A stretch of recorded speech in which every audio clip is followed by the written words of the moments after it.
Students, आज हम सीखने जा रहे हैं यूज़ ऑफ हैज़ को हम इस्तेमाल करेंगे पोजेशंस शो करने के लिए, आपकी मलकियत शो करने के लिए मौजूदा ज़माने में। आइए सीखते हैं। हैज़ को हम सिंगुलर सब्जेक्ट के लिए इस्तेमाल करेंगे और मौजूदा ज़माने में उसकी मलकियत शो करेंगे। मौजूदा ज़माने में किसी भी एक सिंगुलर सब्जेक्ट की मलकियत। अब वो मलकियत की जब बात आती है तो ज़्यादातर लोगों के जहन में सिर्फ मटीरियल की चीज़ें आती हैं, कार, घर, मोटरसाइकिल, मोबाइल फ़ोन, लैपटॉप, जबकि आपकी मलकियत कुछ भी हो सकता है। आपका आइडिया भी एक आपकी पोजेशन है, आपकी मलकियत है। आपकी फीलिंग आपकी मलकियत है। आपका इमोशन, जज्बात, आपके प्लान्स, मंसूबाजात, आपके एक्शंस, काम, कंडीशंस, हालात, ये सब चीज़ें आपकी मलकियत हैं। आइए सीखते हैं इसको इस्तेमाल कैसे किया जाए।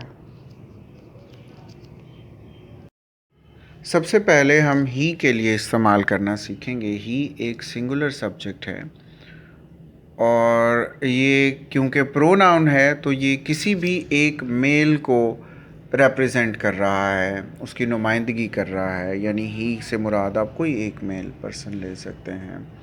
जैसे हम कहते हैं he has an iPhone 10 Pro, उसके पास एक iPhone 10 Pro है या वो एक iPhone 10 Pro रखता है।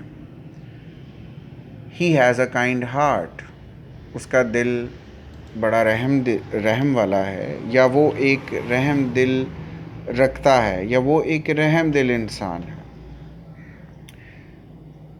मेंटल स्टेटस और पोजेशन के लिए he has a brilliant idea, उसके पास एक बड़ा अच्छा ख्याल है या वो एक बड़ा अच्छा ख्याल रखता है।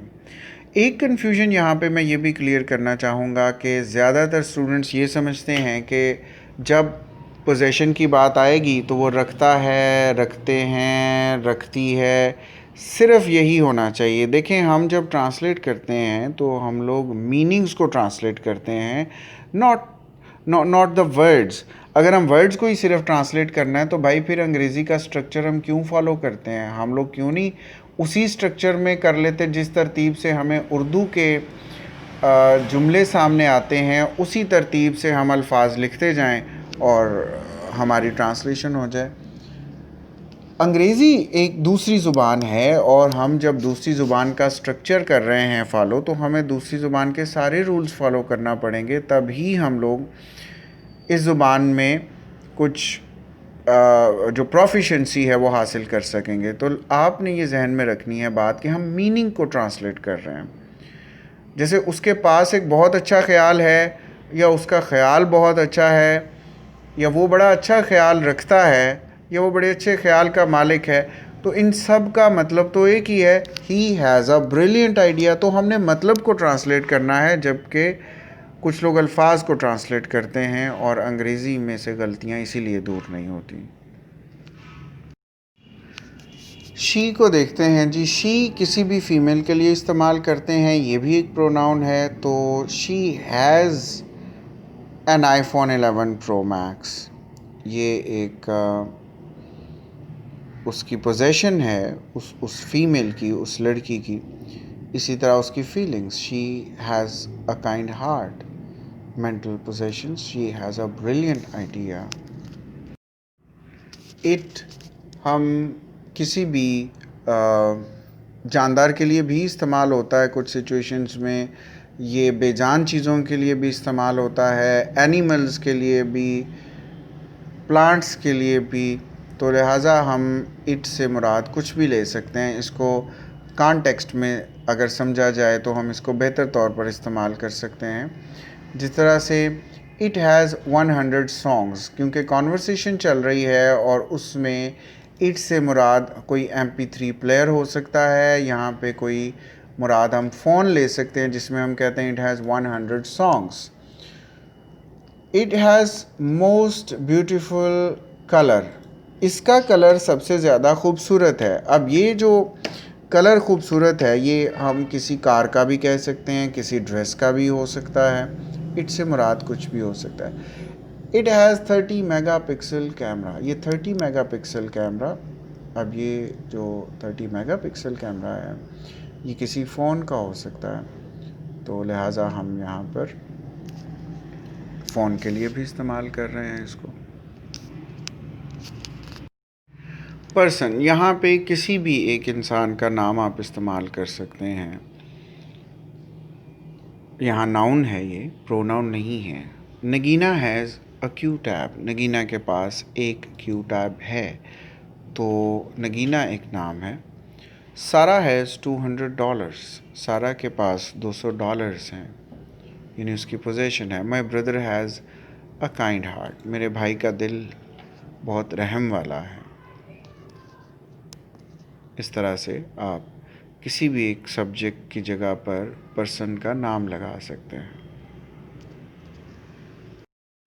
प्लेस, जिस तरह से हम लोगों ने पर्सन की जगह पे नाम लिखा, इसी तरह प्लेस की जगह पे भी किसी जगह का नाम इस्तेमाल कर सकते हैं हम लोग। जिस तरह से New York has sky scrapers. New York में बहुत सारी स्काई स्क्रैपर्स हैं, या न्यूयॉर्क स्काई स्क्रैपर्स रखता है। America has latest technology. Saudi Arabia has oil companies. तो ये हम नेम यहाँ इस्तेमाल कर सकते हैं किसी भी एक जगह का। उसके बाद थिंग है, किसी भी एक चीज़ का नाम आप इस्तेमाल कर सकते हैं, और जैसे this pair of shoes has long laces. This antenna has 500 channels. This car has tubeless tyres. तो आप इस तरह से किसी भी एक चीज़ के लिए हम हैज़ इस्तेमाल कर सकते हैं। दिस, जो कि डेमोन्स्ट्रेटिव प्रोनाउन है, हमारे करीब के किसी एक पर्सन के लिए, किसी चीज़ के लिए हम इस्तेमाल कर सकते हैं उसकी पोजीशन के लिए। जैसे this food has much oil. इस खाने में बहुत ज़्यादा तेल है। This computer has Windows 8। This car has tubeless tyres. तो ये सब कुछ जो है वो हम लोग दिस के साथ, बिकॉज दिस इशारे के लिए इस्तेमाल होता है करीब की किसी एक चीज़ के लिए। इसी तरह हम दैट की तरफ आते हैं, और दैट जो है वो दूर की किसी एक चीज़ की तरफ इशारा करने के लिए इस्तेमाल होता है। दैट भी एक डेमोन्स्ट्रेटिव प्रोनाउन है, जहाँ पे आप किसी भी चीज़ का नाम इस्तेमाल कर सकते हैं दूर के लिए। जैसे that food has much oil, उस खाने में बहुत ज़्यादा तेल है। That computer has Windows 8। That car has tubeless tyres. तो ये दूर के लिए इस्तेमाल होगा। अब इसके सेंटेंस स्ट्रक्चर की तरफ आते हैं। इसका सेंटेंस स्ट्रक्चर पॉजिटिव और नेगेटिव के लिए, सबसे पहले देखें तो सब्जेक्ट लगाएंगे, उसके बाद हैज़ अ न्यू कार, और अगर आपने नेगेटिव सेंटेंस करना है तो has not a new car. इसी तरह हमारे इंट्रोगेटिव और नेगेटिव इंट्रोगेटिव के लिए जो स्ट्रक्चर इस्तेमाल होगा, has he a new car, आप ऑक्सिलरी को बाहर ले आएंगे, हैज़ को बाहर ले आएंगे, has he a new car. फिर has he not a new car. ये स्ट्रक्चर से आप वाकिफ़ हैं अगर आप पहले वाली एक्सरसाइजेस कर चुके हैं। इस लेसन से मुतल्लिक आपके कोई सवालात हों और कोई सजेशन हों तो आप दिए गए नंबर्स पे या कमेंट सेक्शन में ज़रूर हमसे पूछ सकते हैं और सजेशंस कर सकते हैं। Thank you.